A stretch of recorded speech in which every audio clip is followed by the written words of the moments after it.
In Tunisia, Mohammed is cracking and scraping at snails to make authentic Tyrian purple dye. Further south in Uganda, Akela is pounding and grinding nuts by hand to make this silky, luxurious East African shea butter. Across Africa, small businesses and artisans are making some of the world's most expensive products. Our first stop is Fez, Morocco, where clay bars have been molded and transformed into colourful, handmade Zellige tiles for centuries. Zellige tiles start out as a simple mixture of clay and water. But after several days of painstaking work, artisans chisel and transform them into a complex work of art. Compared to other popular tiles, Zellige tiles aren't cheap. A square foot can cost $50, while ceramic subway tiles might only cost around 15 cents. But this art form relies on the skilled artisans that make each tile by hand. Like Ahmed Al-Magari, who has been making Zellige tiles for 54 years. So how are Zellige tiles made? And is this what makes them so expensive?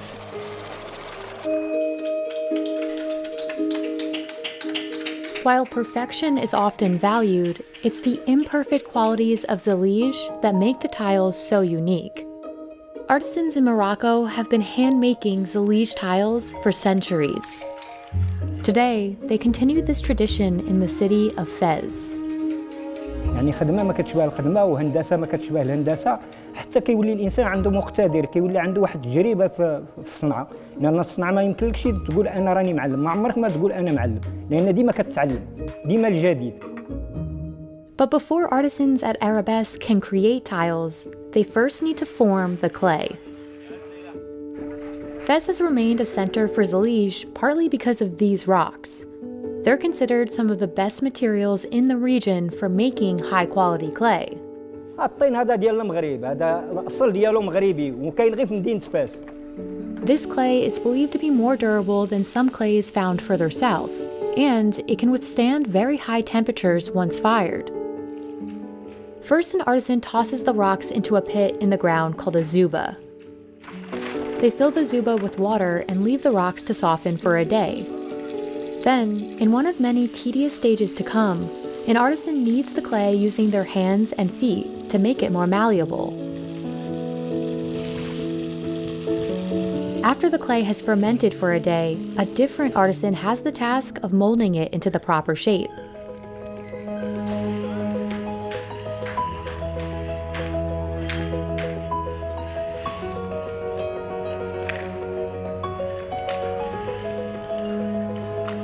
The artisan places the clay into a mold, smoothing it over with one hand so the surface is flat. For every 10 kilograms of clay, artisans can make over 10 square feet, or about 1 meter of tiles. After molding hundreds of tiles, they leave the clay to dry under the sun. The next stage is vital to ensuring the tiles will remain intact.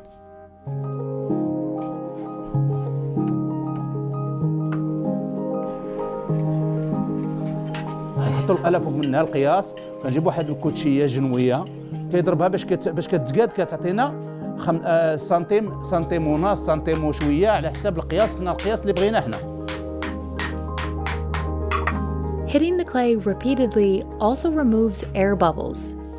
If the air isn't removed, the tile may break when an artisan later tries to chisel it. Once each piece is perfectly square, the tiles dry again under the sun.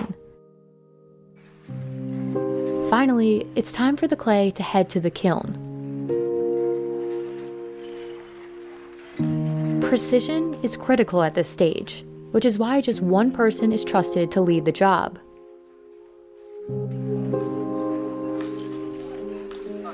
وكنهزوه كنجيبوه المرحله هي هذه كيبس ملي كنجيبوه كيبس المرحله كندخلوه للفرينه احنا كندخلوه للفرينه هي هذه كيدخل الفرينه كيكون الشحان عندنا شحان اختصاصي بهذا الشيء الا ما كانش هو ما يتشحنش هذه الفرينه بالاختصاص تعلم هذه الحرفه هذه تعلمها من الطفوله ديالو.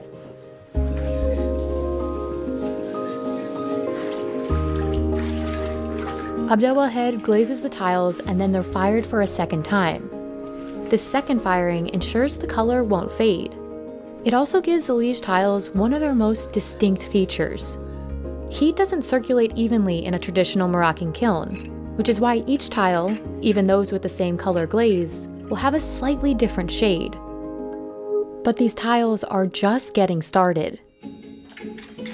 After glazing, the tiles move on to the cutting stage, where artisans trace the small shapes they'll later carve. Chiseling the tiles requires total concentration. Artisans must carve each piece as cleanly as possible. Otherwise, it may not fit properly into the final design. How well and efficiently this is done depends on the expertise of the artisan, and a tool known as the menkash. It's a combination of a hammer and an axe. Because they're hand-chiseled, no two Zellige tiles will look exactly the same. It's the prime feature that distinguishes Zellige from mass-produced tiles that are notably uniform in color, shape, and texture. Arabesque first creates designs on the computer. Then Ahmed uses a paper printout as a guide to assemble the final design on the floor. Ahmed inserts each individual tile by hand, like a puzzle piece, making sure every tile seamlessly fits next to its neighbor.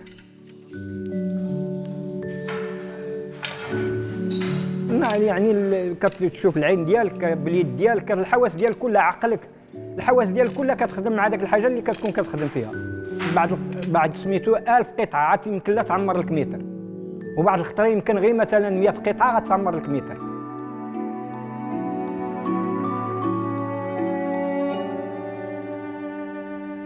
After about 15 days of assembling the pieces, Ahmed can reveal the finished design.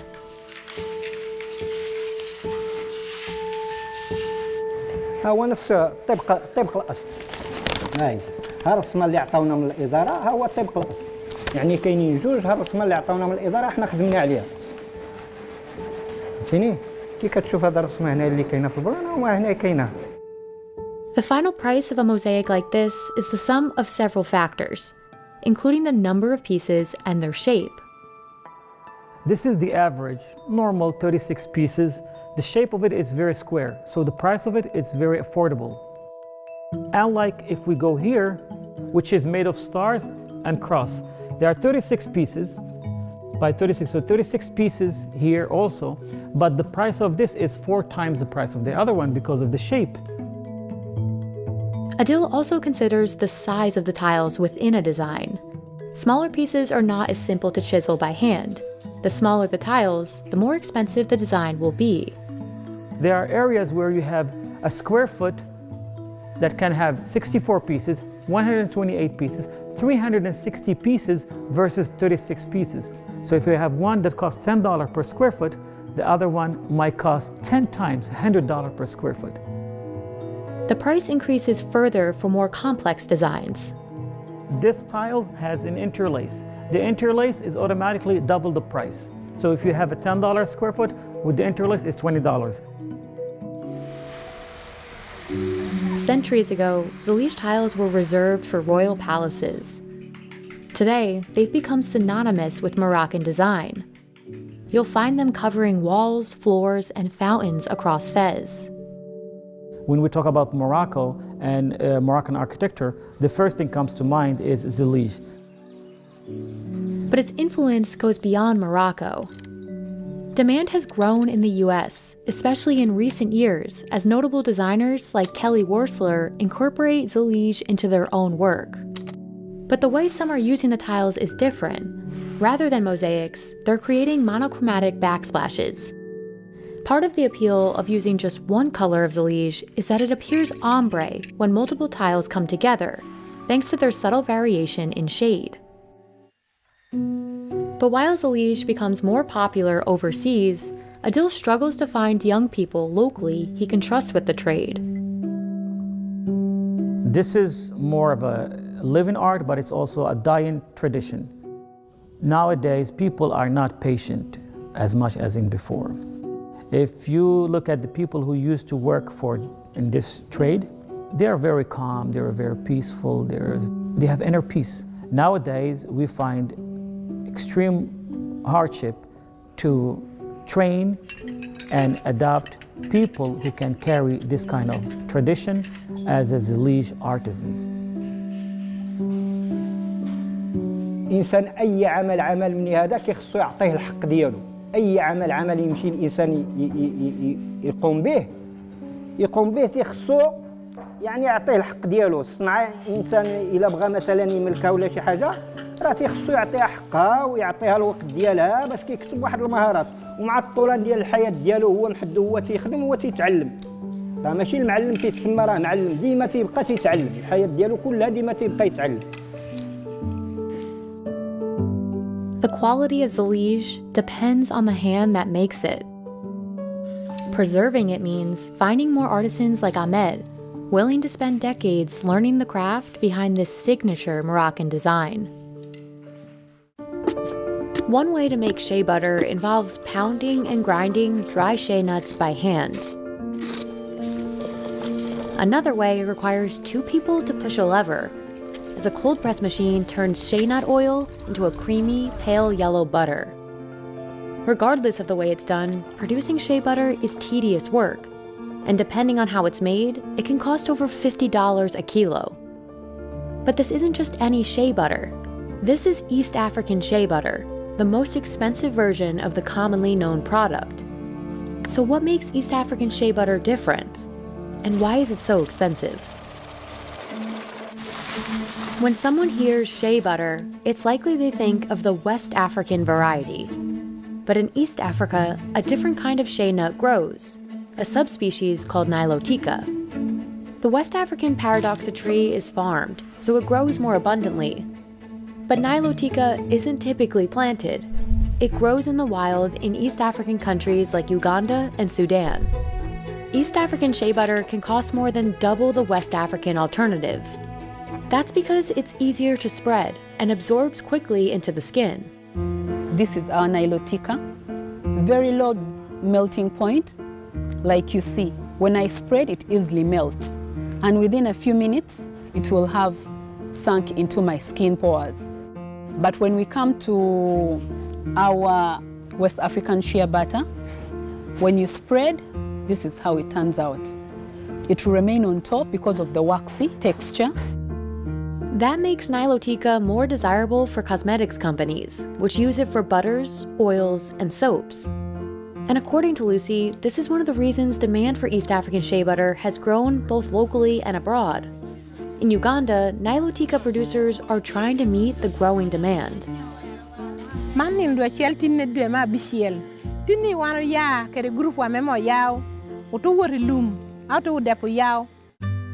Akello and her peers have been harvesting shea fruit since 5 a.m.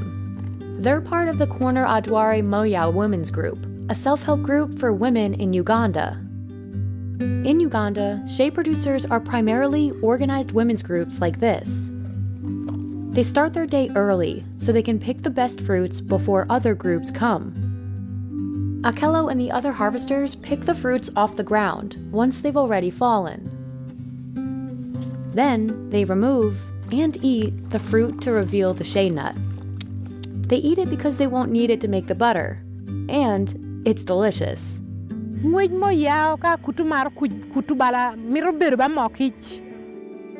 Quality control starts here, with only the best shea nuts moving on to processing.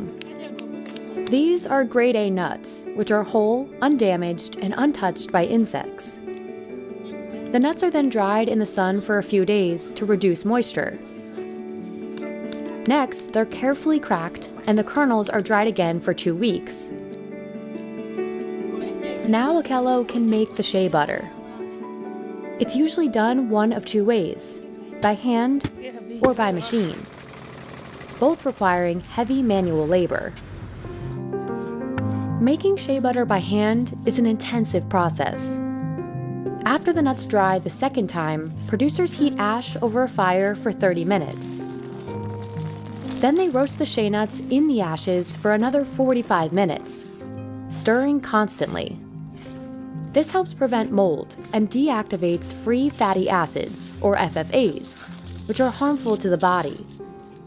But they have to be careful.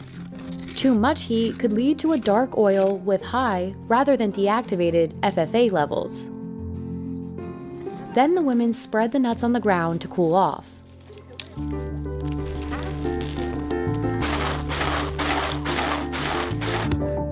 Producers grind the nuts 3 times. They take turns pounding, then muddle the mixture further between rocks. And finally, refine the mixture in a mill. This creates a paste, which they pour into hot water.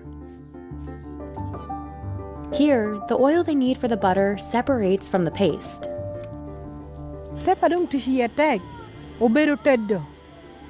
Teddo nien kayini kerri keni oni boli yikenu kitiene e kayin pe te beru rubbu kayin pe beru rubbu be rubbu nyi weko ci weko nyo re titi yuti ci kene ti rubbu wa ko mo mer te bera tik ka mo mer bera tik pe shamer dang pe shatte. The oil is removed and packaged for sale locally, where a kilo costs over $5. It's mainly used for cooking, but locals also use it on their skin. And while it's still pricier than West African shea butter, this heat-processed butter is a more affordable alternative to cold-pressed Nilotica. 1 kilo of cold-pressed East African shea butter can reach $12 in Uganda. And when exported, it's over 4 times that price. That's because cold-pressed shea butter is more refined. It's the cleanest way to extract the oil, which preserves the nut's properties.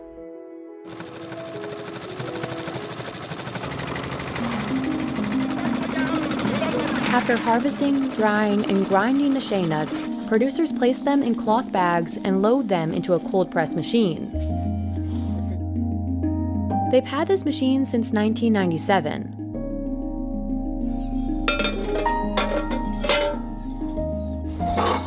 To use it, 2 people need to push each side of the lever in a circle, pressing and releasing the oil from the fat in the shea nuts.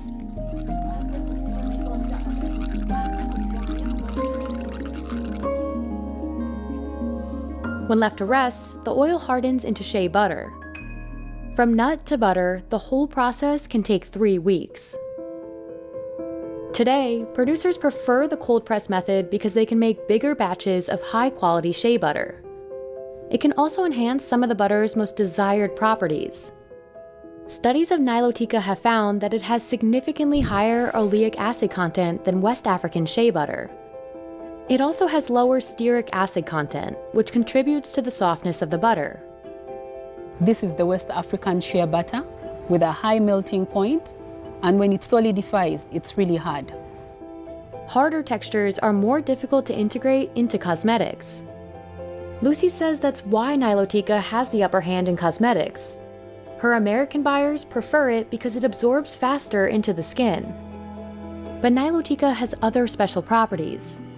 The demand at the moment is growing because of these contents, the olein, vitamin E, and then it has antioxidants that make it easy, especially for cosmetics. It has to have a healing factor within it. This growing demand is being met with limited supply. The supply is a little lower because the number of producers is still a bit low. The shea tree fruits only once a year, and producers are still figuring out how to bulk their harvests. And while some efforts are underway to farm more shea trees, the nuts are primarily harvested in the wild, limiting producers further. Then there's deforestation. According to the Ugandan National Forest Authority, the country has lost 63% of its tree cover in the past 25 years. Locals use the wood for charcoal, firewood, and timber. But Nilotica producers hope that as demand continues to grow and locals learn more about Nilotica's value, they'll work to preserve the trees, and in turn, scale up production of East African shea butter. I believe if the marketing strategies are improved, we shall have more sales, more producers, and the more the buyers, of which the buyers are already out there. Making authentic Tyrian purple dye starts here, with extracting a murex snail gland. It takes nearly 45 kilograms of these snails to produce a single gram of pure Tyrian purple extract. It's a painstaking and pungent process. And the result? This single gram of dye that can fetch nearly $3,000. By comparison, 5 grams of a synthetic version sells for under $4. Tyrian purple can be used to dye clothes or create paints. In the ancient world, it was so rare that only royalty could afford to wear clothes dyed with it. Even today, at such an astronomical price, Tyrian purple pigment is mostly a collector's item. So, what makes real Tyrian purple so hard to make, and why is it so expensive?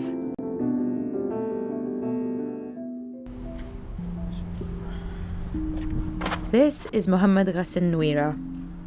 He's been making Tyrian purple dye in his home in Tunisia for 15 years. Today, Ghassan is one of a handful of producers in the world bringing this ancient dye back to life. Ghassan learned how to make this dye through an excruciating process of trial and error.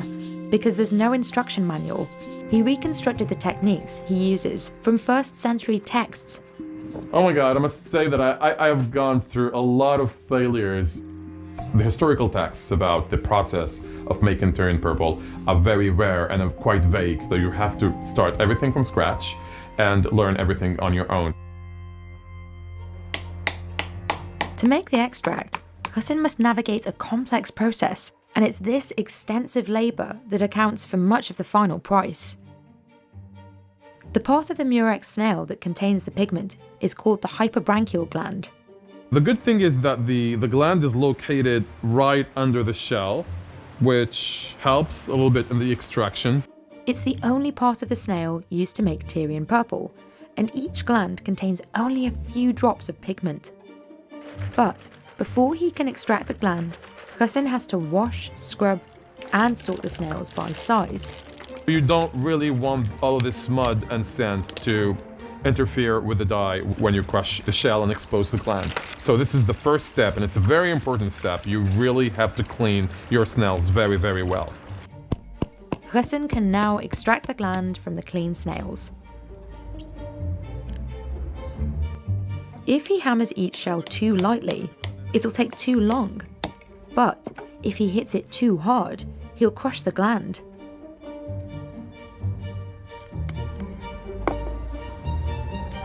It took Ghassan 2 years to learn how to do this efficiently. And of course, the snail is not wasted, then it will be cooked for dinner. Everything is basically recycled. To make the extract, Ghassan first macerates the fresh glands in cold water and lets them ferment in an airtight container. Once the glands release their colourant, Ghassan gently washes and filters the mixture to separate the dye from the flesh. This is the first of 6 separate rounds of purification necessary to make a pure Tyrian purple extract. Now Ghassan can dry the pigment mixture. He applies it to a sheet of glass and lets it dry under the sun. He uses glass because it won't absorb any of the valuable pigment. So these glands have been drying for 3 days. They are half dry now. They're still malleable, as you can say. This is the pure colorant, or more or less pure. Once the pure colorant mixture is dried, he scrapes it off the glass with a razor, making sure to get every last bit. And the whole process, from the liquid colorant up until the dried pure powder, the whole mass will have lost at least 98% of its weight. The dry pigment is now purified 5 more times in a grinding and sieving process to remove any detritus.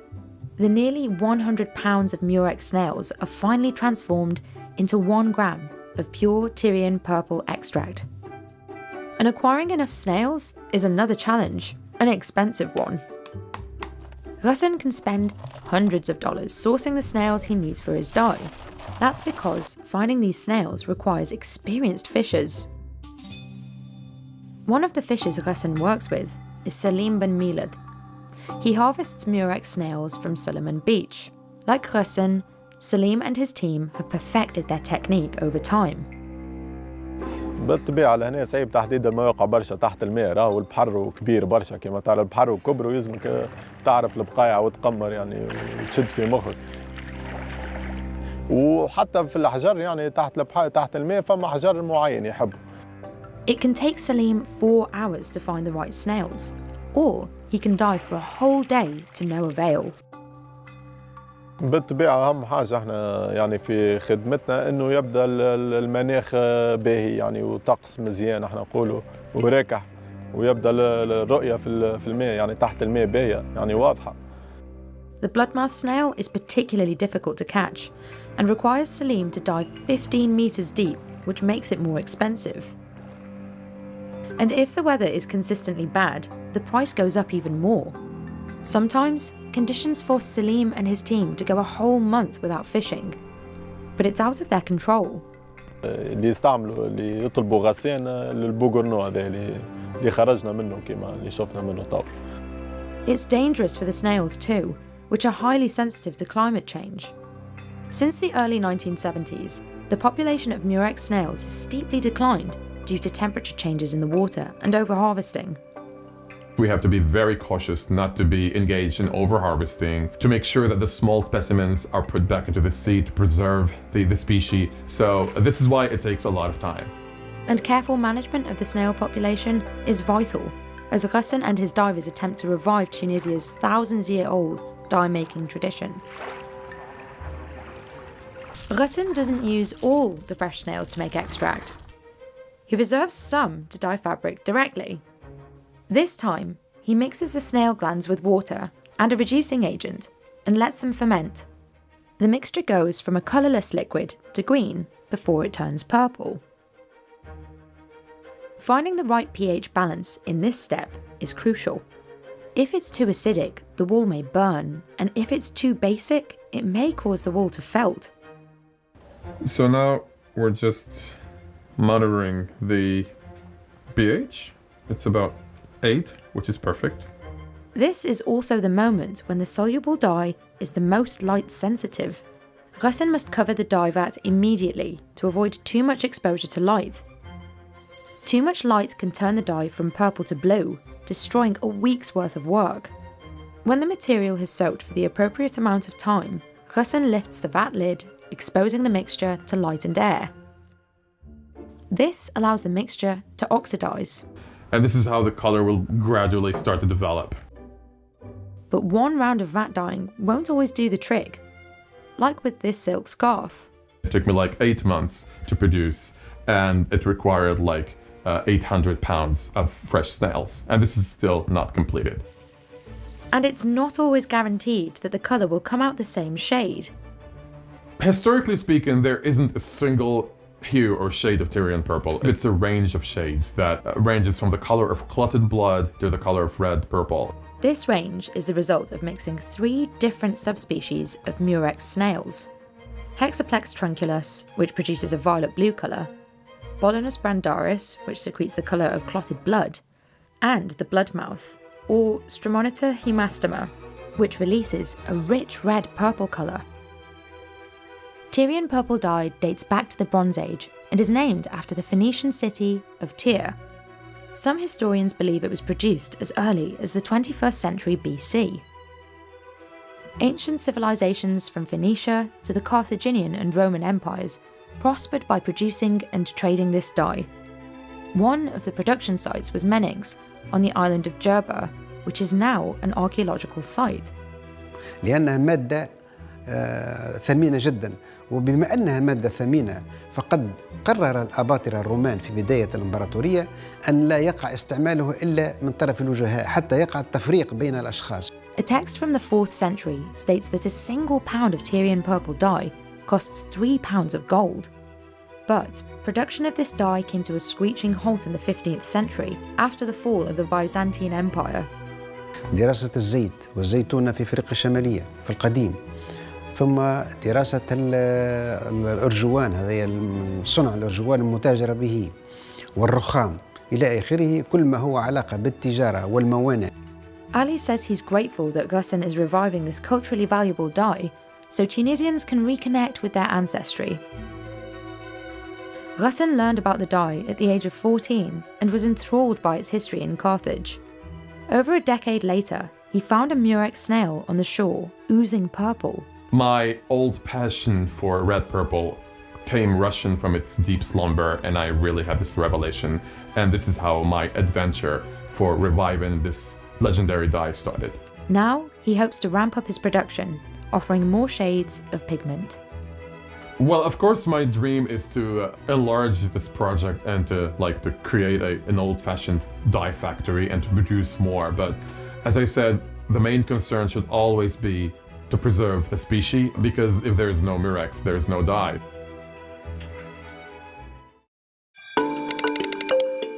Frankincense and myrrh are perhaps best known for their biblical connotations. But this tree sap has been prized across the world for over 6,000 years.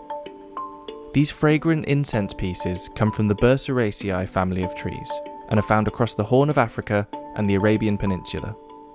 But despite recent attempts to protect these trees, they could soon be headed for extinction. So what makes frankincense and myrrh so expensive? There are roughly 550 species of Burseraceae, a collection of trees often referred to as the incense tree family, recognisable for their flaking aromatic bark and fragrant sap. But true frankincense comes from only a small fraction of those species. ኣብዚ ዓዲ ኣብ ኢትዮጵያ ናብ ካብ 6 ዓሌታት ዕጣን ኣለዎ ተባሂሉ ይሕሰብ ካብዞም 6 ዓሌታት ሓደ ኣብ ትግራይ ዝርከብ ቦስዋሊያ ፓፕሊፌራ ዝበሃል ሳይንሳዊ መፀውዒ ዘለዎ ኣብ ዕዳጋ ዓለም ተቐባልነት ዘለዎ ዓሌት ዕጣን እዩ። Frankincense is a milky white resin derived from Boswellia trees, which are remarkable for their ability to grow in unforgiving conditions. In fact, these trees have been known to grow out of solid rock. Myrrh, on the other hand, is a reddish resin extracted from Commiphora trees. The process of extracting sap from Boswellia and Commiphora trees is virtually identical. Incisions or taps are made in the bark of the tree, which create injury. The trees produce a gummy resin, like a scab, as a protection against the injury. The resin then hardens into teardrop pieces. More incisions are made at important intervals to continue the production of resin exudates. መጀመሪያ መቐርን ነዚ ንዕልሞ ታዕሊም ትበሃል እዚኣ ካብኡ ካልኣይ ደሞ እዚኣ ቆሲለላ ቁሩብ መዓልቲ ዝወሰለ ልዕሊ ድሕሪ 15 መዓልቲ እዚኣ ተልቃ ቅንፍሪት ትበሃል ካብኡ ሜስካ ድሕሪ 15 መዓልቲ መስ ብተመሳሳሊ ተልቃ ሳልስየን ተባሂላ ትፅዋዕ ተወሰነ ግን ዕጣን ግን ኣለዎ ይወፃ የተወሰነ ኣሪና ነጠርቀምና ንእኮ ካብኡ ብድሕሪ ሜስ ድሕሪ 15 መዓልቲ ድማ ራብዓየን ተባሂሉ ይፅዋዕ ተወሰነ ይእረዮ ካብኡ እንደገና ተደጋጋሚ ከም ብ15 ይዝፈላለ The resin granules collected from the trees must be separated into different grades. First grade A frankincense is clear, white and without impurities. Smaller pieces of the same high quality granules are separated within a sieve and classified as first grade B frankincense. The grades gradually deteriorate based on the size and the amount of impurities, such as bark infused into the resin. Low quality frankincense is mainly sold for local market consumption, whereas grades 1, 2, 3 and 4 are exported.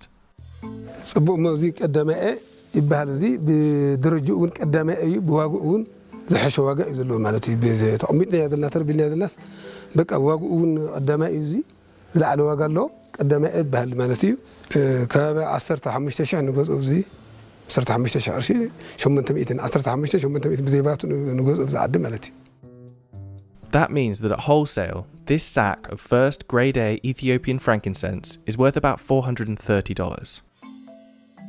Frankincense and myrrh have been burnt as incense for thousands of years, and both are deeply ingrained in religious ceremonial burnings. In fact, it's estimated that the Roman Catholic Church alone still uses an estimated 50 metric tons of frankincense a year. Frankincense and myrrh were some of the most highly prized commodities in ancient civilizations, and became the driving force behind the creation of the incense trade routes, a vast network of major land and sea passageways dating back to 300 BC that linked the Mediterranean to luxury goods from the south. At the height of their use, these routes allowed the transport of approximately 3,000 tons of incense every year, hauled by camels. Today, alongside its medicinal and cosmetic uses, frankincense has found a surge in popularity as an essential oil, which in its purest form can be sold for as much as $6,000 per litre. Frankincense essential oil alone generated more than $190 million in 2018, and that's expected to exceed $406 million by 2028. But with so much money to be made from damaging a tree, the tapping process, which should happen only 2 or 3 times a year, is under threat not only from environmental dangers such as wildfires, but also from local untrained tappers. It can sometimes take decades for these trees to start producing resin, so the sustainability of the species relies on injuring the tree without killing it. Unfortunately, the harvesting process of frankincense is very damaging to the tree. So every time people go there and make wounds and then collect the sap, that doesn't give enough time to rest for the tree and heal itself. So one of our findings is this tree is really under a threat. The International Union for Conservation of Nature categorised the Boswellia sacra species as near threatened over 20 years ago, and the lack of overharvesting laws in some countries means that protecting Boswellia trees in such remote areas is virtually impossible. Experts who surveyed ageing Boswellia papyrifera trees in North Africa suggested that most hadn't produced a young tree in half a century. بزفقة تلح صلح كوين كاغن أو حمشة 10 عامات كود أو ذخل تخلي كتأفخ عازخ التخلي أفليس كون كنت كود ذي تخل تخيل كون قريت كون كنت كود ذي تخل بتفوت ربع على على زخي تخل سلخونه تحرع عوي تلك غازلية تناي محدر أنت ما ناي مانجمنت تناي وأنت تطعم كارلجن نبزح زمانات كتأكل الزمانات لا تطعم على المسعت أني سكح هذا كل زوله قل كعت أني رولت أف أخاوي تتكعل هذا ورع أخاوي توصيلنا إذا نايتم بين كا توصيلنا.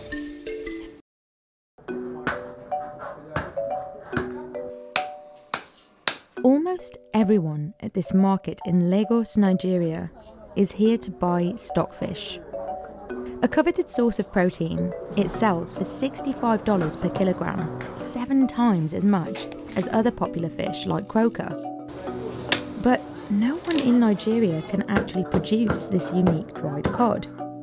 The fish comes from thousands of miles away in Norway, where entire operations are dedicated to supplying the stockfish demand in Nigeria. It's 99.9% for Nigeria. A full drying rack like this is worth over $500,000. But because the supply from Norway is volatile, prices fluctuate, and sellers here in Nigeria have no control over how much fish gets here. So, how did stockfish first connect these two economies? And why is it so expensive? We add our stockfish. The stockfish is very important to Nigerian cuisine because of the texture and flavor it gives to the dish, especially when you want to have that local smell, local aroma to your food.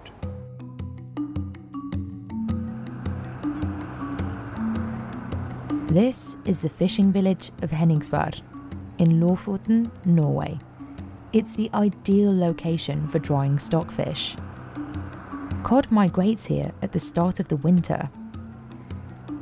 After it's caught, the fish is graded by size and tied to be hung on racks, heads and bodies separately.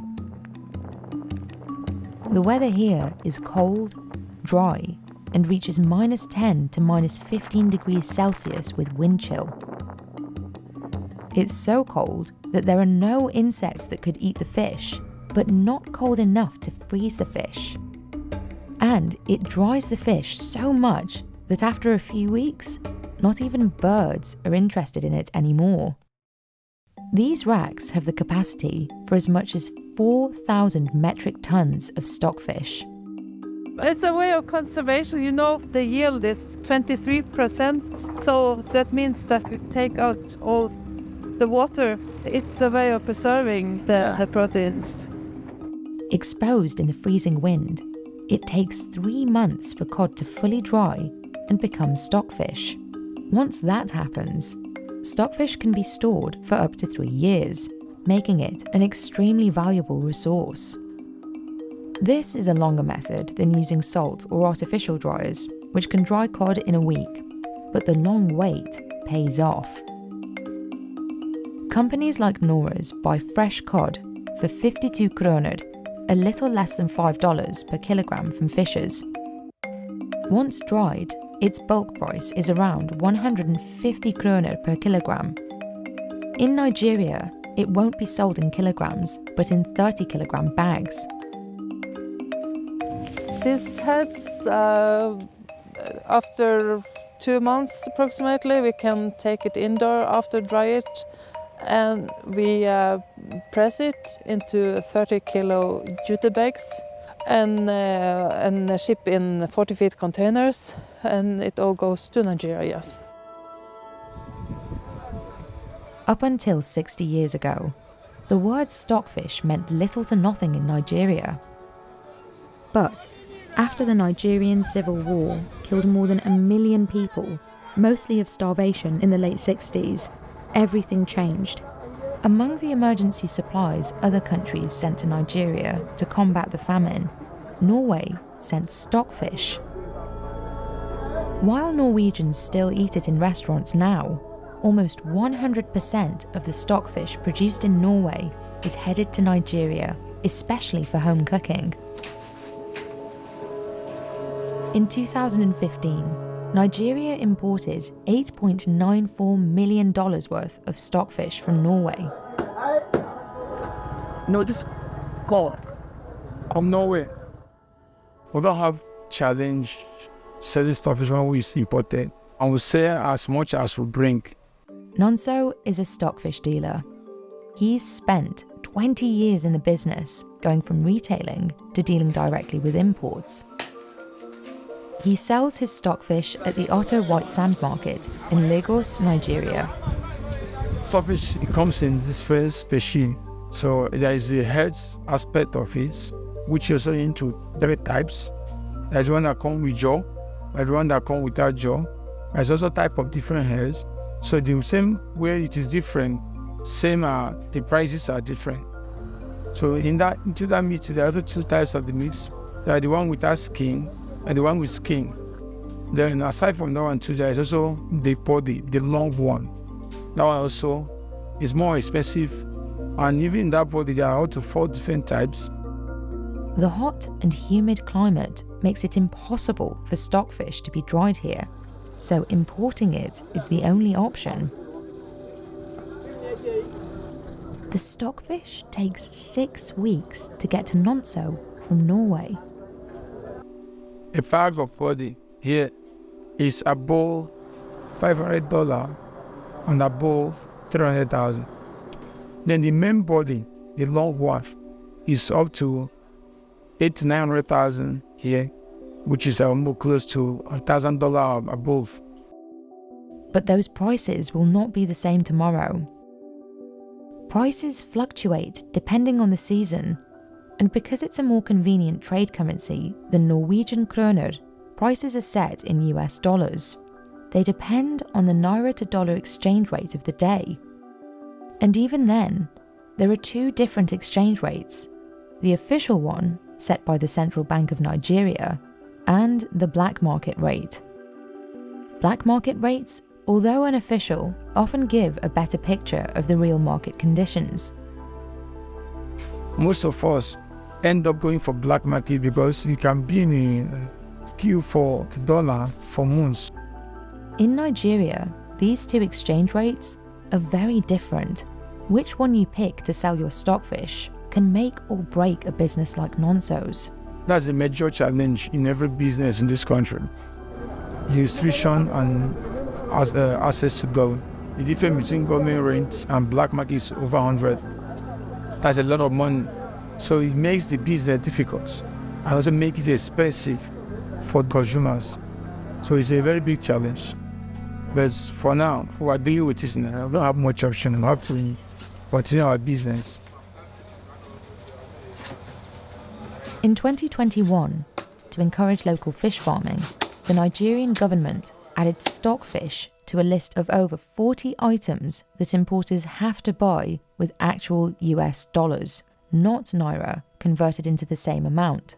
For Nonso, this made trading stockfish even more challenging. 15 years ago, A container of stockfish could be around 7-8 million. But today, a container of stockfish would worth between $75,000 to $80,000.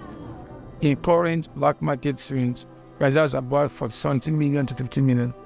Because of the challenges of accessing forests through central bank normal rents, a lot of people have left the business.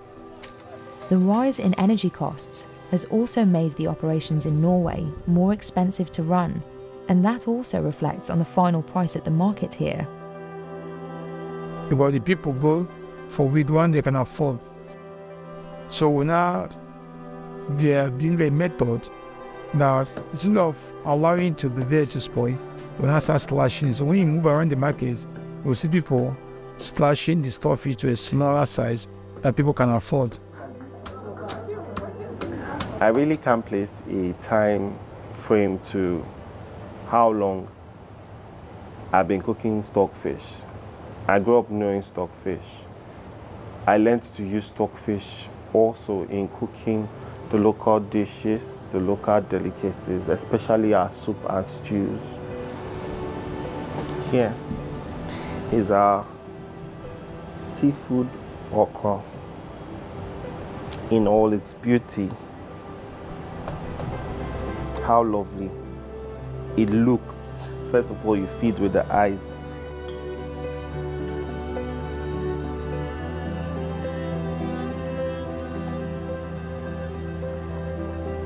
The burst of flavors, the taste, all combining to give this wonderful aroma. Back in Norway, the Nigerian market is too important to lose.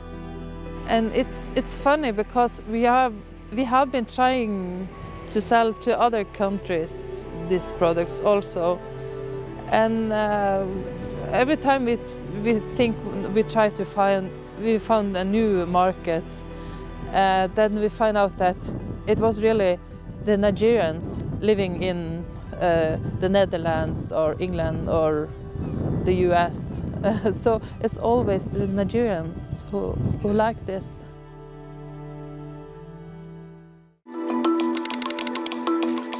Argan oil can cost as much as $300 per litre, making it the world's most expensive edible oil. Just 20 years ago, however, the production of argan oil was isolated to local villages in Morocco, with international sales virtually non-existent. But since then, the formation of women-run cooperatives has transformed the production into a billion-dollar industry. So why has argan oil suddenly gained such popularity, and what makes it so expensive? Argan oil is predominantly used in high-end cosmetic products and Moroccan cuisine.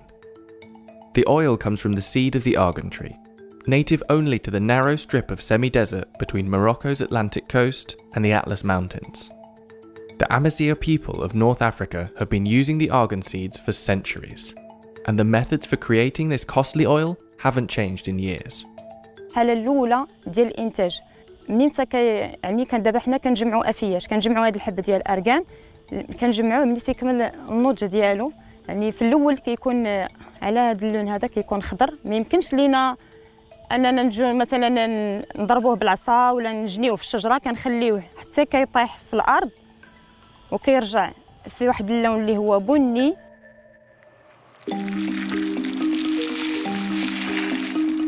Once collected, the argan fruits are sun-dried before being peeled and depulped by hand to remove the fleshy outer layers. The leftover argan nut then needs to be cracked to retrieve the oil-rich kernel inside. وهذه كتبقى هي المرحلة الصعيبة ماشي سهلة ماشي أي واحد يجي ويهرس هاد الحبة هذه لأن خص تكون عندك واحد التقنية في الطريقة ديال التهريس ديالها باش تحاول تحافظ على هاد اللوزة ما خصهاش تهرس لينا باش يعني نحصلوا على 1 لتر ديال الأرغان تقريبا كناخذوا واحد 40 كيلو من هاد الحب هذا باش اللي كيعطينا تقريبا واحد 20 كيلو من هاد النواة. The next stage is grinding, which is often also done by hand. يعني كنطحنوا اللوزات ديال الأرغان بهاد الطريقة التقليدية اللي لقينا جدادنا ومعروفة في التراث المغربي ديالنا. هاد الطريقة هذه كتاخذ منا واحد الوقت يعني باش نحصلوا على 1 لتر دي كيخصك تقريبا 2 ساعة ولهذا فالتطورات وكنقدروا يمكن الا كانت عندنا شي طلبيه كثيره كنستعملوا الآلة يعني واحد الوقت قليل يعني في 5 دقائق تقدر توجد تعطيك 1 لتر ولا 2 لتر. بالنسبه لزيت ارغان هو يعني ماشي بحال الزيوت الاخرى كيبقى واحد الزيت اللي غاليه كيف ما كيسميوها الذهب الاحمر يعني زيت غاليه بزاف وكتطلب في الانتاج ديالها واحد المجهود كبير. يعني بالنسبه لواحد المراه الا غتوجد لك 1 لتر ديال زيت ارغان كيطلب منها تقريبا واحد 24 ساعه. The leftover pulp removed from the fruit is sold as animal feed, particularly for goats, who are intrinsically linked to the argan tree.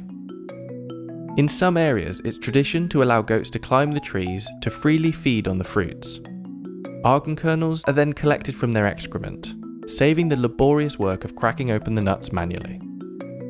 But nowadays, in most argan forestries, this peculiar site is merely used as a tourist attraction. هذيك الزيت يعني ملي دارت عليها التحاليل ودرت لقاو بانها غير صالحه للاكل. اذا الماعز عنده يعني كيكون واحد المضره بالنسبه لهذاك. والماعز هو جزء من المنطقه والسياح يعني تعجبهم بزاف انهم يجيو يشوفوا المعزه فوق الشجره ديال الارغان. Traditionally, Amazigh women, who until 1956 required the man's permission to leave their homes, made argan oil primarily for culinary purposes, using methods passed down through generations. This artisanal oil was occasionally sold on the roadside in recycled bottles for as little as $3 per litre. Et donc, on s'est aperçu en fait que les femmes qui préparaient cette huile d'une façon artisanale, elles avaient une peau vraiment très douce et pas de rides du tout. Mais on n'avait aucune preuve scientifique.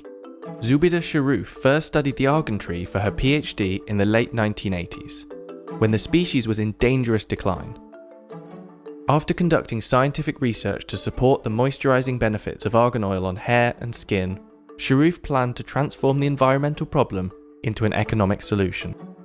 L'objectif n'était pas de garder ces résultats sur les tiroirs à l'université, mais sortir sur le terrain, organiser la filière, ces femmes qui n'étaient pas organisées du tout, qui produisaient de l'huile d'argan de façon traditionnelle chez elles. Et donc, c'était très difficile, c'était quelque chose de nouveau.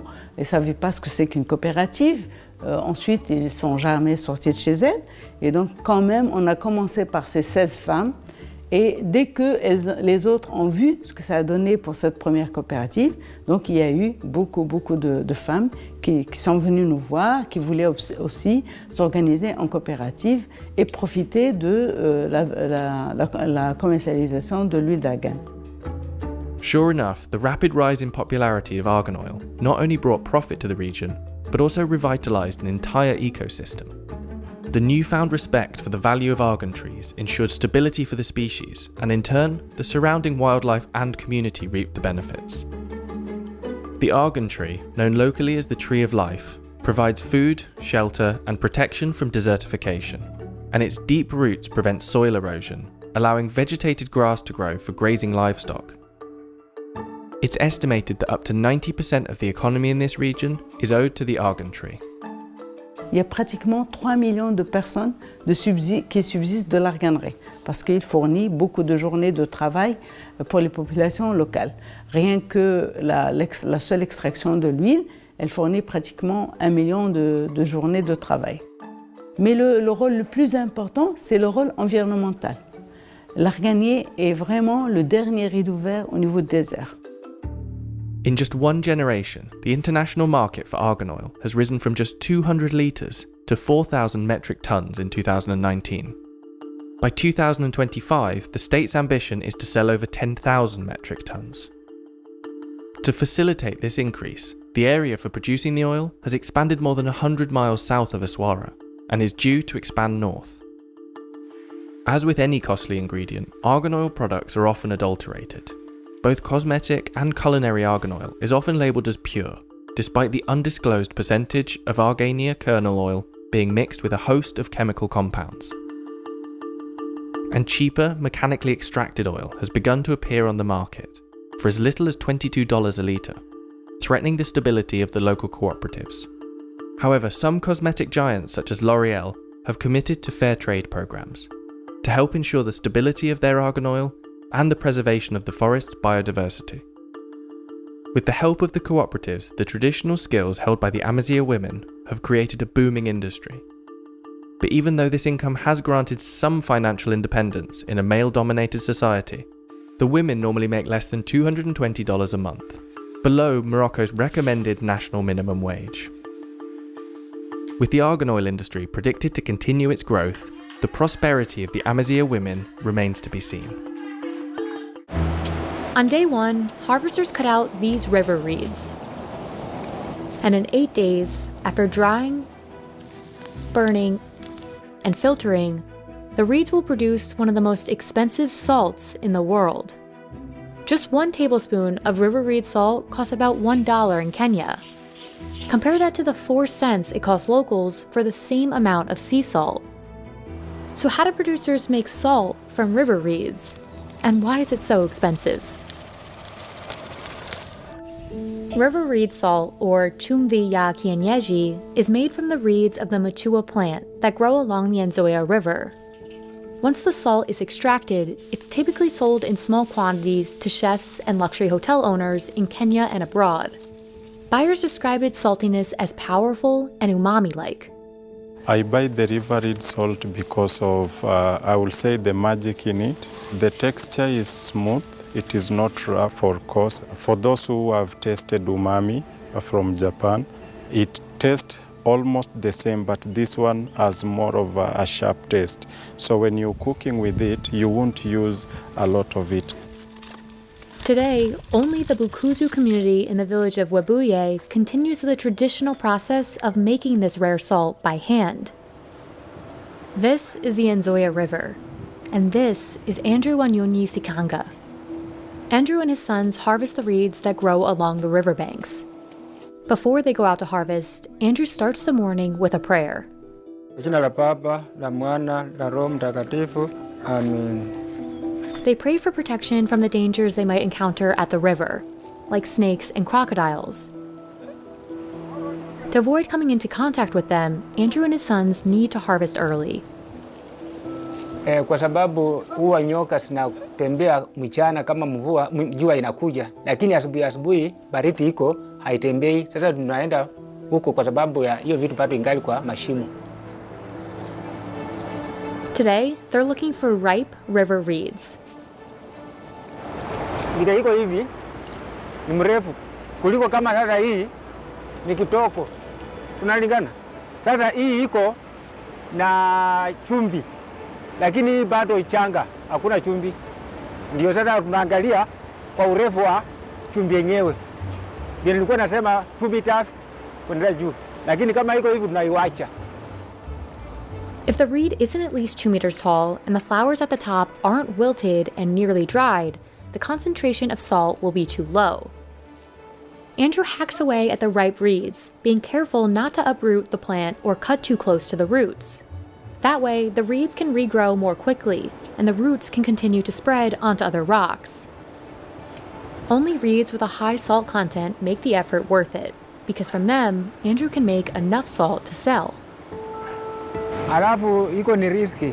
Alafu saa zingine nini kikuja namna hivi maji kikuja inakuja na uchafu, lakini kikuja na miiba kama vile imekuwa hapa namna hivi. Sasa ikifika hapa hivi usipochunga vizuri, ukianza kukata kumbe umeshika miiba alafu na kutunga.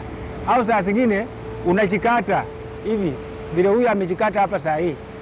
Sasa hiyo ni changamoto ya hapa. Though there was a mild injury, today's harvest was a good one. After a long day of navigating the waters of the Nzoia River, Andrew and his sons leave the riverbank with a lot of reeds. Wa Februari. Sasa hii ndio tumepata na ingine pato ingali iko nyumbani. Tumefurahia leo. Hapa yote vile iko hivi nikichoma itaweza kuwa kama grams 200 hivi. Hapa itaweza kuwa vijiko grams 200, vijiko 20. Those 20 tablespoons will sell for about $20. Now they can begin the long manual process of extracting salt. First, Andrew must dry the reeds. Drying reeds can take 4 days when the skies are sunny, but in cloudier weather, it'll take longer. To begin processing, he has to burn the reeds for 1 to 3 days.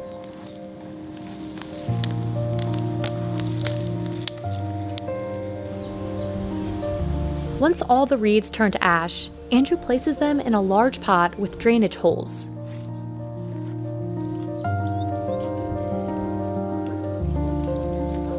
Then he slowly adds water.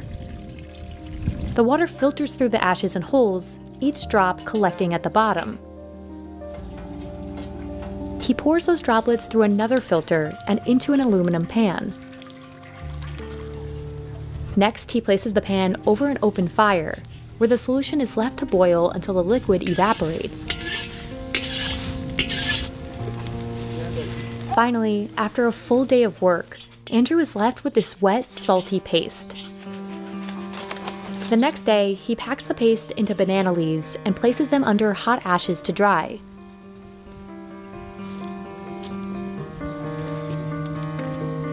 After 3 hours, the salt hardens. From reed to salt, the process takes at least 8 days. Andrew will sell the salt in the banana leaves. This is the same long process his family has practiced for generations. Sasa hii miaka 20 na kwa kupata vile walikuwa wanatengeneza, baba wangu ndiye alikuwa anatengeneza, alafu nami nikajifunza kutoka kwa baba yangu mzazi. It's believed the tradition began in the 17th century when the Bakuzu people migrated eastward from Congo. At the time, areas in western Kenya were cut off from salt routes. So they set out to find a way to extract salt from these aquatic plants. Centuries later, the salt that was made out of necessity became a pricey commodity.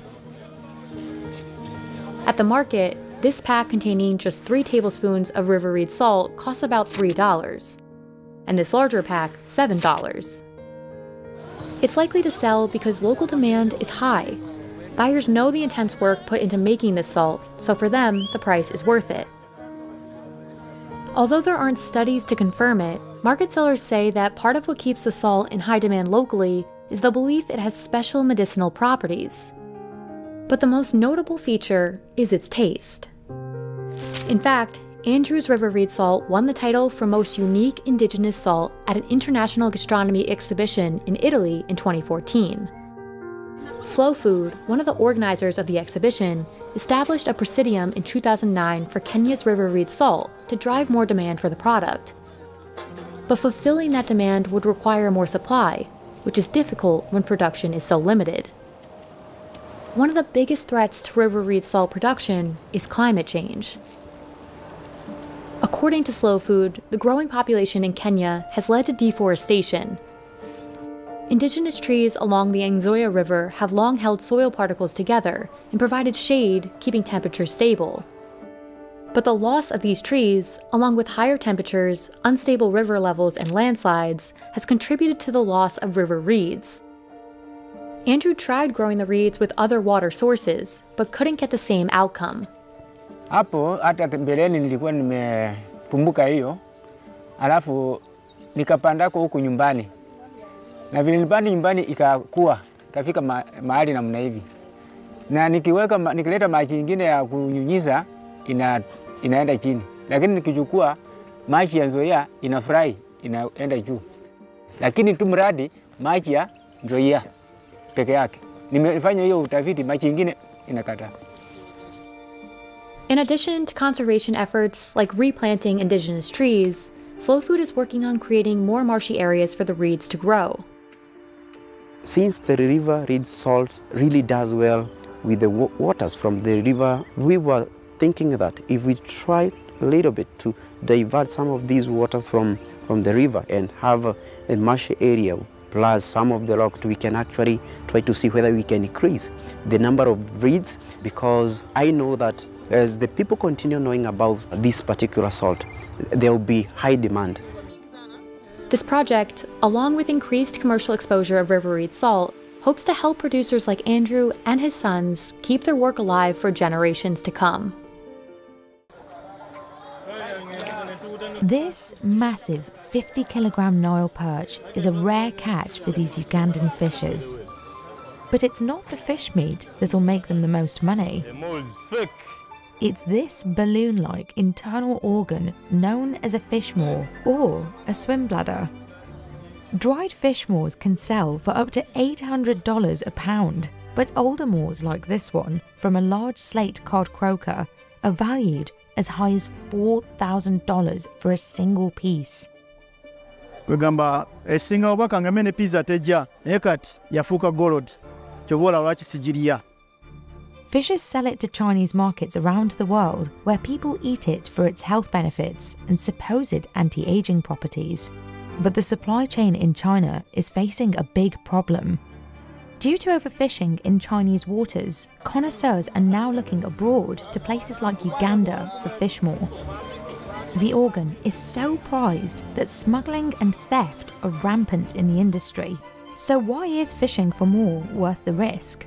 And why is it so expensive? Po Wing Hong Food Market in New York City's Chinatown has been selling fish maw ever since it first opened in 1980. Today it specialises in rare dried seafood delicacies. Sophia Tsao runs this shop with her parents.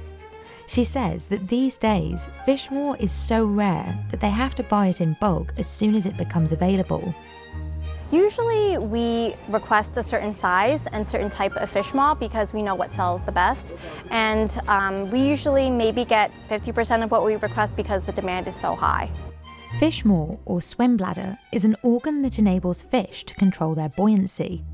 Fish maw is traditionally considered one of the 4 treasures of Cantonese cuisine, along with shark fin, abalone, and sea cucumber. Zhao Xiong, who has worked for Po Wing Hong for 10 years, supervises the dried seafood department. He's an expert on the 4 treasures.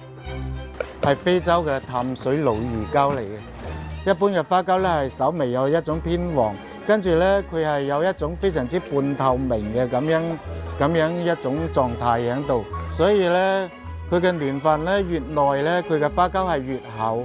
跟住咧，佢所含嘅膠原同埋蛋白質咧係非常之豐富，同埋咧佢所含咧各種嘅微生物咧、磷咧、鈣咧呢啲微生物特別豐富啲。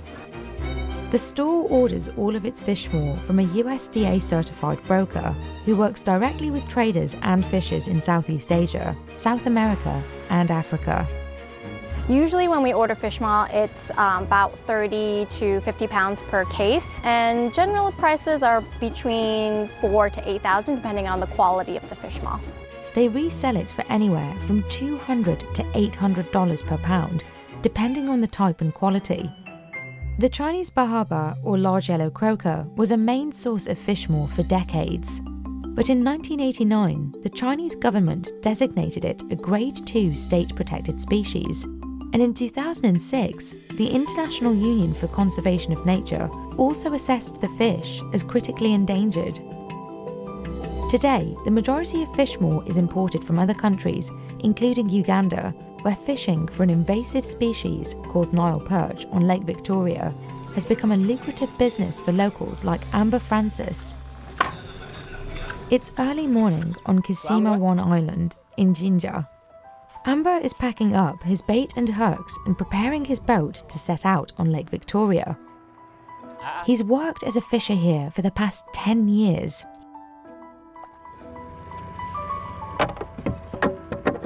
He says Nile perch sold for much cheaper when he first started, before there was demand for the bladders. The islands in the area around Jinja, like Kisima, are used as a base for the estimated 2,000 or so fishers in the area. While Ugandans don't typically eat fish maw themselves, Amber has tried it and loves it. Yeah, we used to eat it and we enjoyed it a lot. Other people sometime back they used to throw them away. Not until they came to realize that it's tasty, it's good. That's when they started to consume it. Amber says he can make around $4,000 a month selling fish maw to traders, depending on the size of his catch. Each kilo, they can buy it at 25,000, only a kilo. When I get that one, which weighs like 10 kilograms, that's 250, which is a lot of money in Uganda. But finding the biggest fish requires some special tricks and knowing where to look. The weather right now is good for fishing, but in 2 to 3 hours, actually, the water will be rough. He focuses on the deep water, and he baits his hooks with a live young catfish, known locally as ensuma.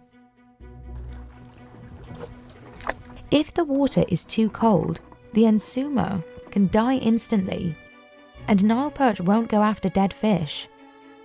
Each hook is demarcated with a bottle, so he knows which lines belong to him. Because these fish are so valuable, theft is also an issue on the lake.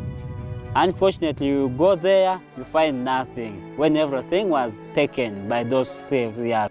Once he's baited his lines, he leaves them in the water and returns to the island to rest until evening. Now we are going to rest for some time, like 3 to 4 hours. After, we come back and check our hooks, what we have put there, to see whether there's Nile perch on it. Amber says he typically catches 6 or 7 fish per day, usually all weighing under 20 kilograms. The biggest one he has ever caught was a massive 98 kilograms. I feel good when it pulls me. Yeah, actually I enjoy it. It's like a game to me. Today he caught only 6 fish, but the biggest one was about 30 kilograms. Expected to go to get more than this. Yeah, actually it's a bad day to me. The fishers don't remove the bladders themselves. Tomorrow, Amber will sell his fish directly to the trader, who hired him at the local market in Masese.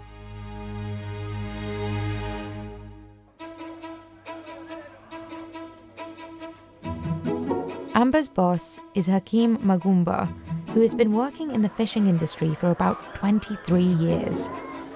He previously traded tilapia to buyers in Kenya, but he now works with Nile perch because it's much more profitable. Because I fish because I need fish more. Because fish more is like gold from my side. You understand? We used to throw it back. We used to throw the bladder because it was no sense. We wanted that meat, but nowadays, money. Hakim says he has 22 boats and 30 fishers like Amber working for him. Once they deliver the fish to him, they are weighed, sorted and priced based on their size. This fish weighs 12 kilos. After weighing, we are going to cut it and see the bladder which is in it. The bladders must be removed and cleaned by hand. We sell it at the 500,000 Ugandan shillings. The rest of the fish doesn't go to waste. Hakim sells it to the locals in Uganda, where it's a popular delicacy. The more will eventually make its way to Chinese exporters who dry it and ship it to Hong Kong and other locations worldwide. Hakim is just one of many traders in the area trying to make a living in Fishmore with competitors all around him. We have like people from Kenya, people from TZ, they are all competitors. Very many. Very many. Aside from the competition, Hakim says one of the biggest challenges the fishers in Uganda face is run-ins with local authorities. The guys who are in business of fishing, they don't have the license. So when you don't have license, you are caught with the soldiers. Crime is also an issue on land, according to Hakim. He says some of his colleagues have been robbed while transporting their goods to Chinese buyers. Theft is too much. Mostly on the loads when you're taking it to the Chinese. And getting into the industry is costly. Not everyone can afford the initial investment of equipment, which includes a government-licensed boat, an engine, plus regulation hooks and bait. Yeah, actually it requires a lot of capital. Yeah, to deal in fishing Nile perch. Like me as a fisherman, just one boat I require like 15 million shillings. Overfishing has already been detrimental to many fish species around the world. A large croaker in Mexico's Gulf of California called the totoaba is now in danger of extinction due to the fish maw trade. But this fish, often dubbed the cocaine of the sea, is still illegally trafficked into China. In April 2023, US Customs seized $2.7 million worth of totoaba fish maw hidden in a shipment of frozen fish fillets in Arizona. Even so, demand for fish maw is not slowing down. On a weekday morning at Po Wing Hong, the aisles are as busy as ever, with customers scouring the shelves for dried seafood products as soon as they open. While fish maw is more popular among the older generations, Sophia says younger people have started incorporating it into their diets as well. I feel that nowadays a lot of younger people are eating fish maw because it reminds them of dishes that they have in the past, and it's a little bit of nostalgia. Also, they want to embrace their culture and relearn the dishes that are really traditional. And that rare $4,000 fish maw they have on hand, it's so special to Po Wing Hong that it's not even for sale. We keep it just as a keepsake. We just have it as part of our collection. Today, Victor is climbing trees up to 40 feet high, equipped with a homemade axe, a rope, and his own bare feet, which he's using to reach something very valuable, the fruits that'll be turned into red palm oil. Standard palm oil, or palm kernel oil, is known for being quite cheap, but red palm oil can cost 3 times as much. When it's shipped to the US or the UK, it can sell for even more, up to $20 for a single litre. Where they see person they fall, you know, they fear if I climb up. Workers like Victor face snakes and the risk of falling just to harvest this valuable fruit. But what makes red palm oil different from palm oil, and what exactly makes it so expensive?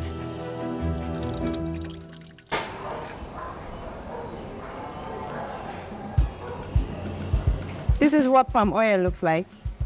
Our local palm oil. Actually prefer to cook with red palm oil because of the taste. Red palm oil has a mildly floral flavour and a buttery texture. Palm oil generally is used for our local food. All the time, all the time, all the time.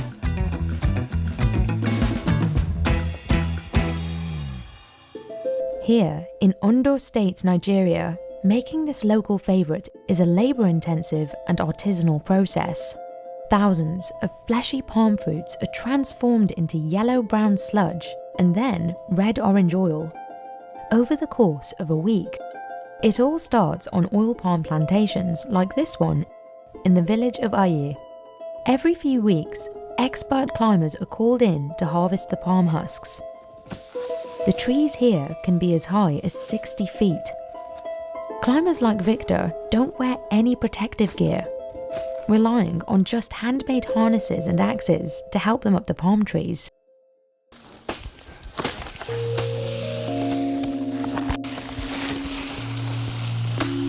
And this is our rope, and I think they cut it. Victor makes new ropes with fresh palm fibres whenever he feels his current one isn't strong or tight enough.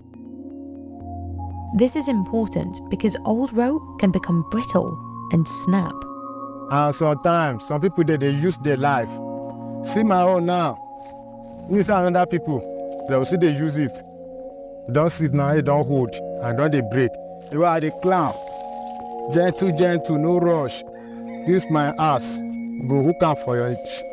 It takes 3 years for oil palm trees to bear fruit, but once they do, they can be harvested year-round.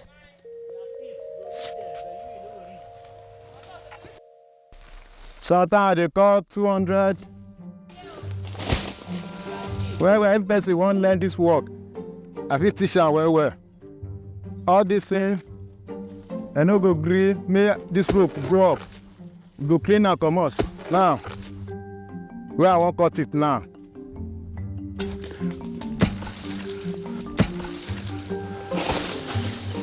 See it now. The biggest obstacle Victor faces once he's climbing is snakes. Or if you carry your ass, say one cut, that snake go touch your rope and that person go fall. The risk of falling has led some workers to stop climbing and instead help with collecting the palm husks from the safety of the ground.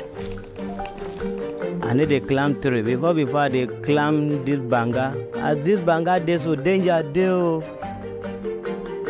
As if you climb, if you go there, you go see snake for up.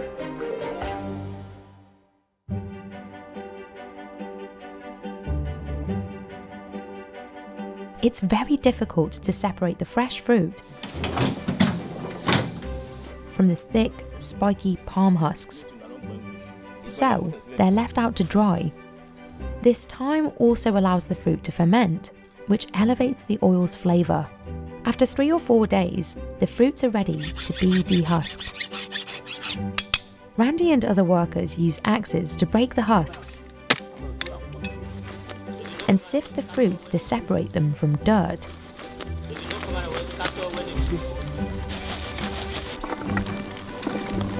They collect the fruit in large sacks and transport it to a processing site in the nearby village of Ireze.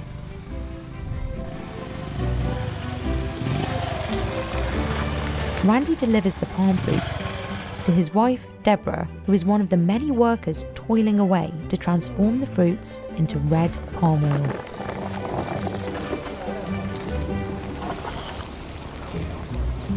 The sacks of fruit are dumped into buckets and large drums. As it is so, for that one drum, in a better agree could they see 2 1. So like this, you don't ferment. Sell like this. If you don't ferment, like some people, if they sell like this, they say you don't rot you. Water is added to the drums to boil the fruit. I go pour water, but make the water not too much. I get up about what they make your water put. No, we know the test them. We are local, so we know the test any decoration. No, we know the art chemical. After 1 hour, the fruit is ready to be drained and taken to the miller. See now inside this drum, they boil. See the water, it don't change. The one what they do before, if they don't go cut them for farm, if we don't pick and finish, it gets more people we don't do by ourselves. We don't carry cement, do them very well. Now that they go, if they don't cook and finish, now there, they go to match out with legs. But the mill still involves a significant amount of labour, as someone must manually load and empty the fruit.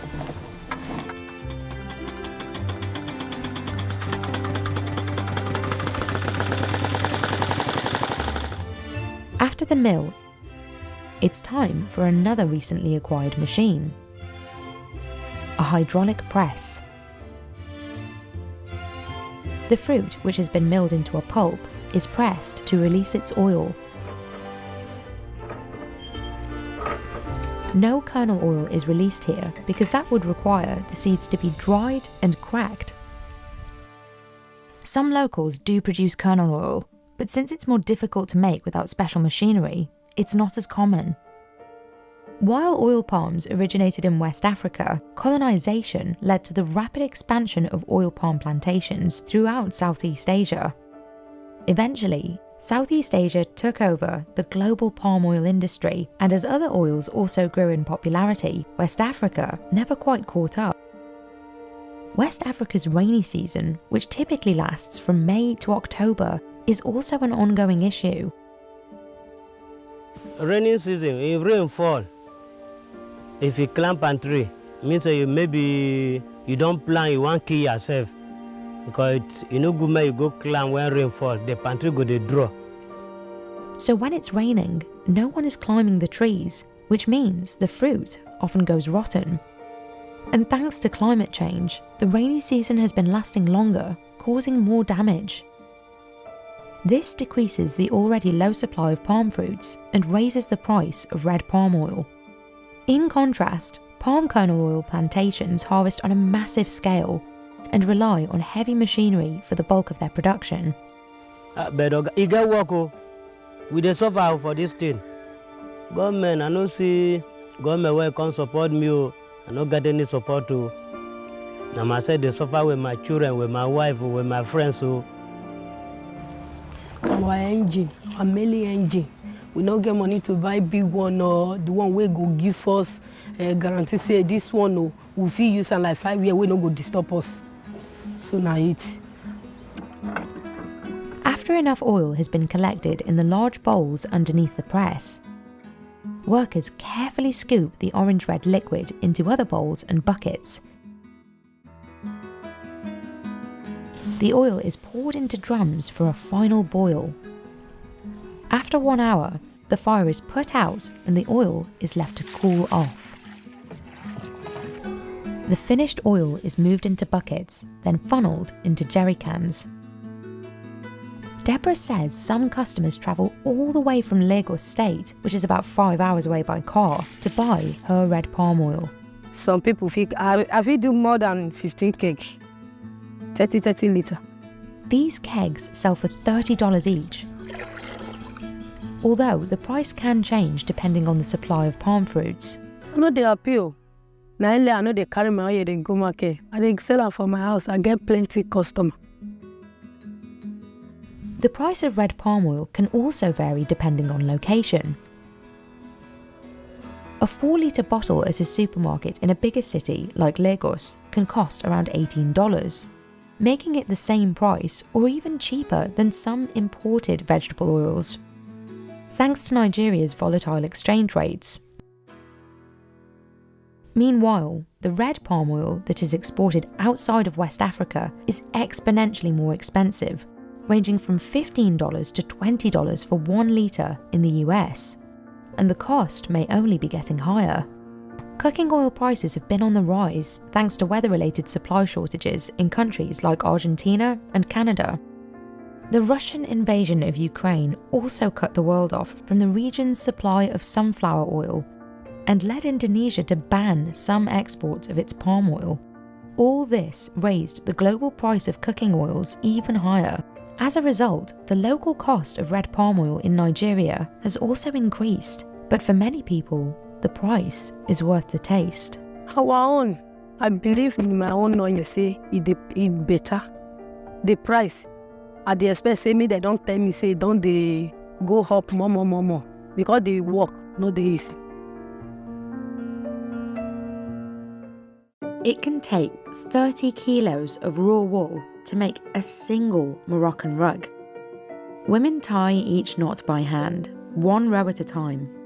Instead of using guides, they work from their imagination. ملي كنديروا الزربية كنعبروا على المشاعر ديالنا وعلى الحياة ديالنا. كل زربية عندها قصة ديالها. When sold online, authentic rugs can cost over $2,000, but the women who make them often receive the least profit. The most Fadma has sold a rug for? $600. Most of the profits are taken by middlemen who buy the rugs from artisans and sell them for several times more in big markets. Authentic rugs also compete with knockoffs made outside of Morocco. لما فراسيس واش كاين شي زربية تتقلد الزربية ديال المغرب على برا حتى قلتيها ليا. وملي سمعت هاد الأخبار حسيت بشي نقصان. Today, dozens of cooperatives are working together to fight for a fair wage. We went to Morocco to find out why these artisans struggle to earn a profit while the rugs are so expensive. Deep in the Atlas Mountains, there are thousands of artisans weaving rugs like this. They've been woven throughout Morocco for centuries by Amazigh tribes. وهذا الشكل هذا راه صعيب بزاف وغاليين بزاف. Fadma has been making rugs her whole life. She says weaving is much more than just a job. ملي كنت أنا صغيرة كان جلست حدا أمي وتنشوف كيفاش تدير كيفاش تنج وكيفاش تدير الزربية. Her day starts with making bread. Besides weaving, the women here are responsible for childcare and household chores. Artisans use wool from local sheep, but there's a lot of work to do before this wool is ready to weave. Raw wool starts out like this. Artisans carry the wool to a nearby river to wash it, removing any dirt or debris. Once the wool dries, artisans spin it into yarn. These large combs untangle the fibres in a process called carding. Artisans spin the wool 2 times, combining threads for a sturdier result. It's patient work, but Fatma says working together makes it more enjoyable. كنتعاونوا بعضياتنا حيت كل وحده فينا لاش تعرف ما يمكن لك حيت صعيب ما يمكن لكش دير بوحدك العمليه الا تجمعنا تتولي واحد الفرحه عاوتاني وما كنحسوش بالتعب وبالخدمه كنخدموا بعضياتنا ونشطوا وناكلوا كنخدموا مزيان وكتجينا لقينا ديك الساعه راه ماشي بحال الا كنتي بوحدك. These women are part of the Kaspat Daznacht cooperative, one of around 50 in the region. Their aim is to help each other weave and to sell rugs directly, cutting out the middleman. صعيب دير التعاون يا ويني كتبغي شويه الصبر من بعد داك الشيء ديال الجرا وهذا تتولي نتيجه تفرح الا تجمعتي مع صحاباتك وهذا تيولي شويه الفرح. Having several artisans is especially useful when weaving a large rug. They measure out the length and hammer 2 stakes into the ground. Artisans walk the yarn back and forth dozens of times to start the rug. The rest of the rug is woven into this base. From here, artisans unravel the yarn and attach it to the loom.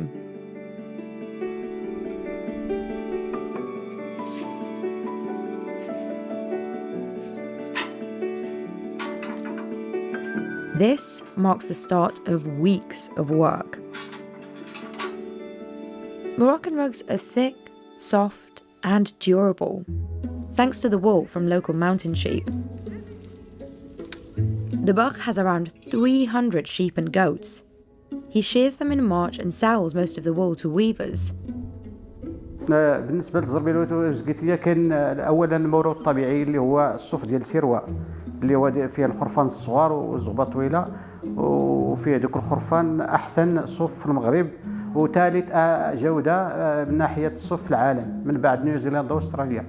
بالنسبه للطبيعي هو اللي غلا تخدم باليد الصوفه. The Bach sells his wool for around $10 per kilogram. صعيبه السمح صعيب كلشي خصنا الماء والعلف غالي كلشي غالي والجبوله كيطلع مع الجبوله طلعوا هبط نطلبوا الله يرحمنا وكلشي الجبوله غالي الجبوله قاصحين.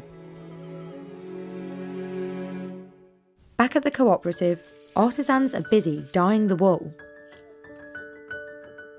They use natural ingredients that create rich and varied colours. Artisans mix alum stones in boiling water to help the yarn absorb the dye. Fatma uses ingredients like rosemary and henna. She uses pomegranate peel to make yellow. Keeping track of what the raw materials cost and factoring that into the price of a rug is another challenge. Artisans who use natural dyes instead of chemical dyes need more raw materials. And some of these ingredients, like madder, a root used for red dye, are expensive when bought in large amounts. This dyed yarn forms Fatma's palette of colours that she weaves into the base to form a design. When all the materials are ready, Fatma starts to weave. المرحلة اللي صعيبة هو المنشج هو العقدة اللي صعيبة في المنشج في الزربية كاع. Each knot is tied individually, one row at a time.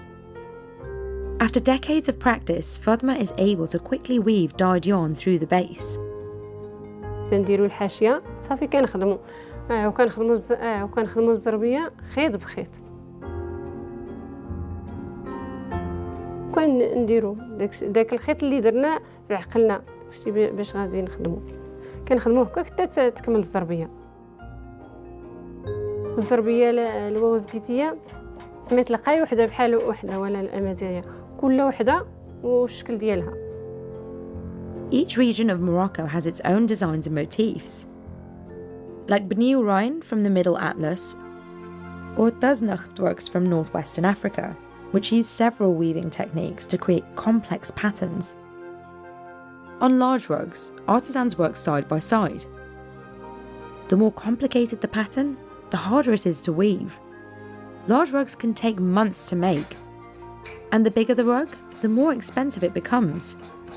كنديروا التويزه بعضياتنا حتى نكملوا كنتجمعوا عليها حتى كنكونوا كتار حيت ما يمكنليكش دير الزربيه بوحدك ما يمكنش كنفرحوا حيت بينا نساليو واحد العمل اللي كنا خدامين فيه وعطينا الوقت كثير ليه غنسترحوا وكنجتهدوا وكنخدموا بزاف بكري غادي ناخذوا واحد شويه الراحه عاوتاني كنفرحوا بديك الساعه شويه. Unfortunately, weaving a beautiful rug doesn't guarantee a profit. Most weavers live and work in rural areas with limited access to transportation. They don't have access to the markets and are exploited by middlemen. These obstacles make it challenging for women to sell their rugs directly. كنبيعوا الزربيه ديك الساعه كنبيعوها في السوق كدير الزربيه المراه كدير الزربيه وديها الراجل للسوق يبيعها. دابا ملي درنا هذا المجال ديال التعاونيات راه ولينا كنبيعوا ريوسنا كنبيعوا للزبناء كيجيو عندنا ولا كنبيعوا في الواتساب وان شاء الله نتمنوا نبيعوا في الانترنت. المشكل دابا عندنا حيت ما قاريينش وهذا الجيل الجديد اللي قاري راه ما مسوق لهذا العمل وحنا اللي بغينا هذا العمل خصنا شويه التكوين والقرايه باش نبيعوا ريوسنا ديريكت. كنتمنوا ان شاء الله يكون عندنا سيت في الانترنت والفيسبوك وغادا نتعلموا حتى حنا كيفاش غادي نتواصلوا مع الزبون باش نربحوا حتى حنا شويه. لا باقي ما عندنا شي وسيله اللي غنبيعوا فيه ونتواصلوا مع الناس على برا ولا. Several direct trade companies partner with weavers and pay a higher price for their rugs. After shipping costs and import taxes, the final price of a large rug can easily exceed $1,000. But the pay artisans receive from these companies varies. It can range from only 20% to over 60% of the price you see online. Within Morocco, rugs are sold in markets like this that can be found across the country. Janah has sold rugs for 30 years. He says his customers are around 60% locals and 40% tourists. بالنسبه للسوق هنا بزاف الانواع ديال الزربيه كاين ديال الرباط كاين ديال الاطلس كاين ديال بديوراين.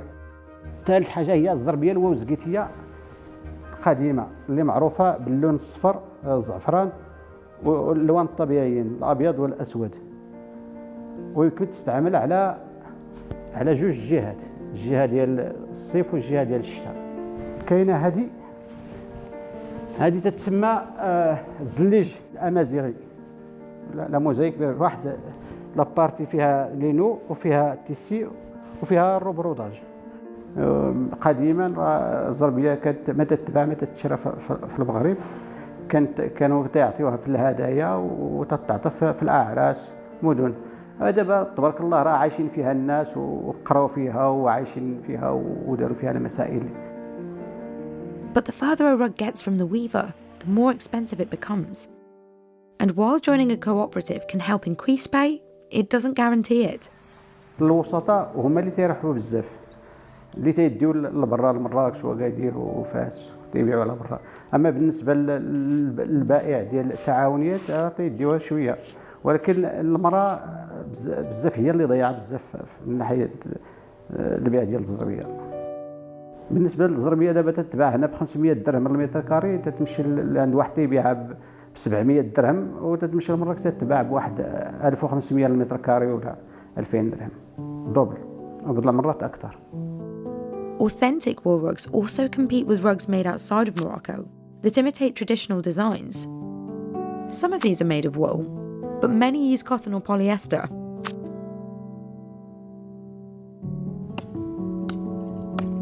Like many traditional crafts, passing on rug making has been a challenge. هاد الشباب راه ما تيشوفوش المصدر ديال الربح ديال هاد المهنه هادي. قالوا لك راه صعيبه الخدمه، اصلا صعيبه الخدمه، وهما الخرايا وقالوا لك راه ما فيها لا نتريت وما فيها هكا ما فيها هكا. But these artisans say it's important to preserve this tradition. بالنسبه للزربيه الامازيغيه والزربيه التزناخت ما يمكنش تنقار لحقاش فيها الموروث الثقافي ديال المنطقه وفيها العيش ديال الساكنه. الجيل كيدوز عليه وتتورث ماشي تتعلم.